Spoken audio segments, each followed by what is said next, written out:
Balangir रोटारी elite तरफ आलोचना चक्र अनुष्ठित। बलांगीर पतितपावन एकाडेमी स्कूल परिसर में आज रोटारी एलिट आनुकूल्य आलोचना चक्र आयोजित हो जाइछि।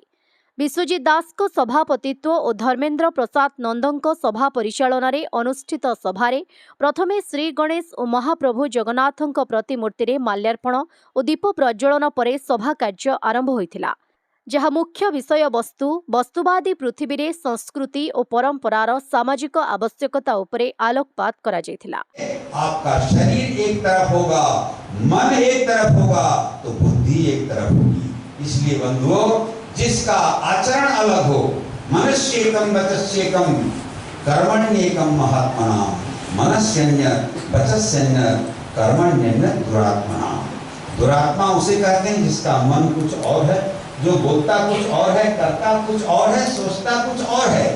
ऐसे लोगों को दुरात्मा कहा गया। और जो बोलते हैं, जो सोचते हैं, जो बोलते हैं, जो करते हैं, वो धर्मात्मा कहलाते हैं।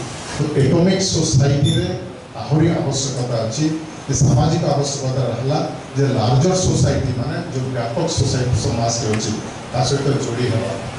यार प्रतिटी शब्द महत्वपूर्ण एवं प्रतिटी गोटे इतिहास अच्छी से इतिहास को भूली गले आम बोधे आम विचारटी अप्रासंगिक भय रही। जो मुख्य वक्ता भावे विश्वात्मा चेतना परिषद प्रतिष्ठाता स्वामी सत्य प्रज्ञानंद सरस्वती, प्रोफेसर मधुसूदन पति आईआईएम, प्रोफेसर डॉक्टर सुजित कुमार प्रुसेट, अतिथि सह पूर्वतन विधायक नरसिंह मिश्र जोग देथिले। तेबे मंचासीन अतिथि निज निज मत व्यक्त रखिथिले।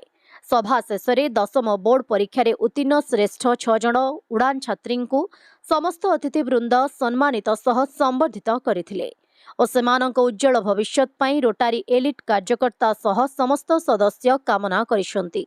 एही परिप्रेक्षी रे सर्वसाधारण सह शताधिक महिला और जनसाधारण सामिल होई कार्यक्रम को सफल मंडित करिसंती।